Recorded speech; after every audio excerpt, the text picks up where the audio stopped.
రవి ఒక చిన్న గ్రామంలో నివసించే తెలివైన విద్యార్థి. అతను 12వ తరగతి పూర్తి చేసిన తరువాత తన భవిష్యత్తు గురించి ఆలోచించడం ప్రారంభించాడు. అందరూ ఇంజనీరింగ్, మెడిసిన్ గురించి మాట్లాడుతుండగా రవికి మాత్రం ఏ దారి ఎంచుకోవాలో అర్థం కాలేదు. ఒక రోజు అతని టీచర్ అతనికి బీకామ్ గురించి వివరంగా చెప్పాడు.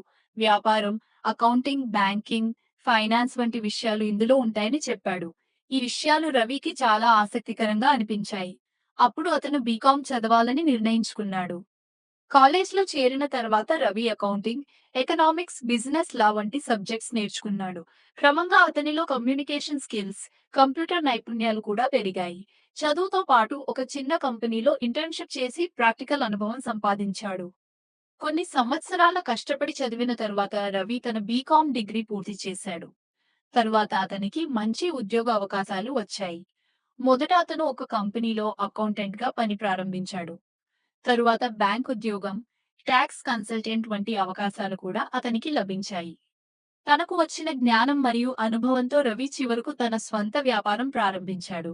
అలాగే మరింత ఎదగడానికి ఎంబీఏ, సీఏ వంటి ఉన్నత చదువులు కూడా కొనసాగించాడు. చివరికి రవి ఒక విజయవంతమైన వ్యక్తిగా మారి తన కుటుంబాన్ని సంతోషంగా ఉంచాడు. తన కష్టపడి చేసిన ప్రయాణం అతనికి మంచి భవిష్యత్తు ఇచ్చింది.